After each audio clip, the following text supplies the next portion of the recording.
The house was still, the room was still, by Charlotte Brontë, 1816 to 1855.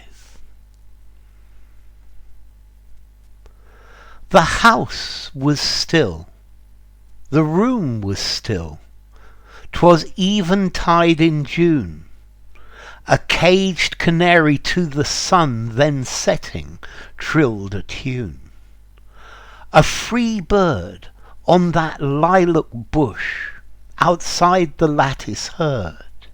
He listened long, there came a hush, he dropped an answering word. The prisoner to the free replied.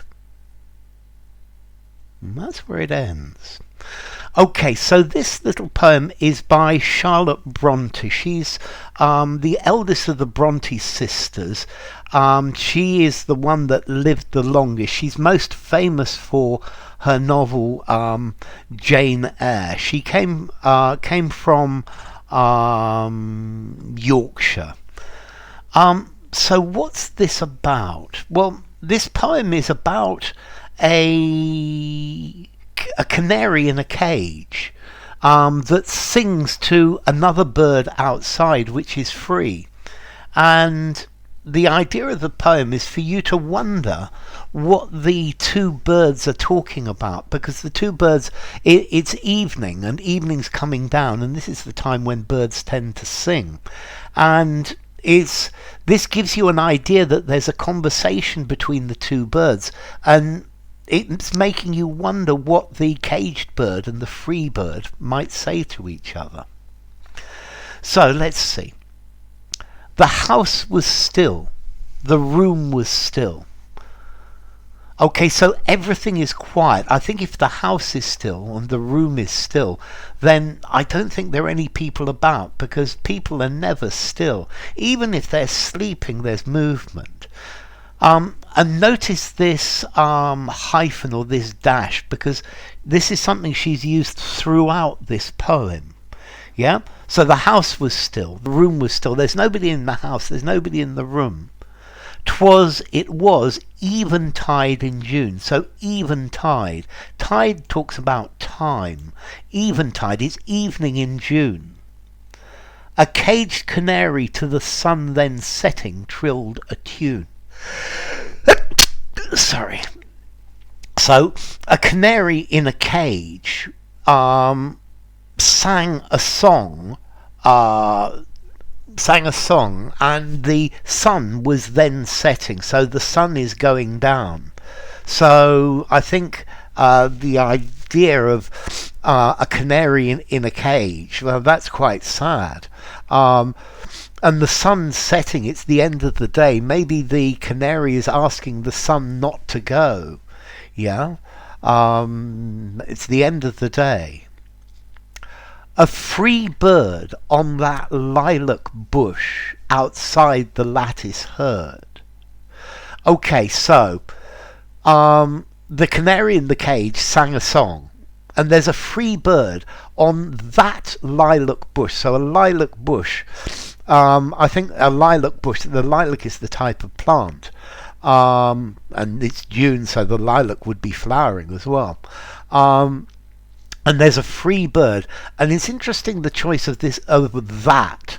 This is saying that the speaker knows this place, because that specific lilac bush, which I guess is outside the window. A free bird on that lilac bush outside the lattice heard.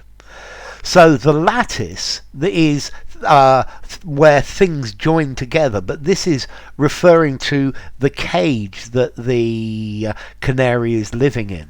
So there's a free bird, a bird that lives out in nature, which is outside the cage, and he heard the canary singing.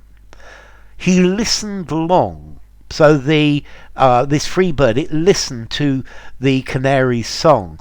And then this dash here, this I think is giving the idea that the bird is thinking, it's wondering.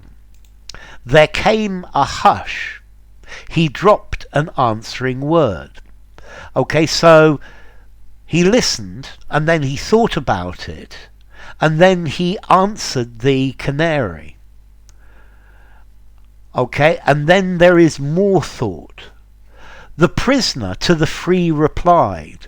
So the free bird sings to the canary, and the canary is the prisoner, and it replies to the free bird. But clearly, the prisoner, the canary, there's this dash here, and it's thinking about what it's going to say.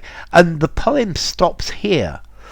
And the idea of this poem stopping here is to get you to think about what sort of things they would say to each other. So what would a free bird and a bird in a cage say? And one would say, I'd love to be free and fly everywhere, and the other might talk about the problems and the dangers of being free and how cold it was in winter and the difficulties of finding food. I don't know. So it's quite an interesting one. I think maybe also these two birds, these represent types of people.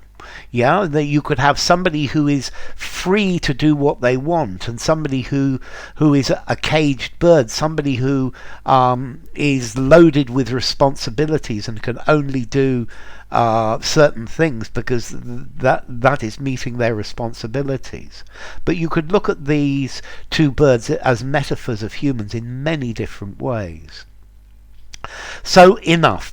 The House Was Still, The Room Was Still by Charlotte Bronte. If you enjoyed the video, give it a rating, subscribe to my channel, and I'll see you soon. Bye.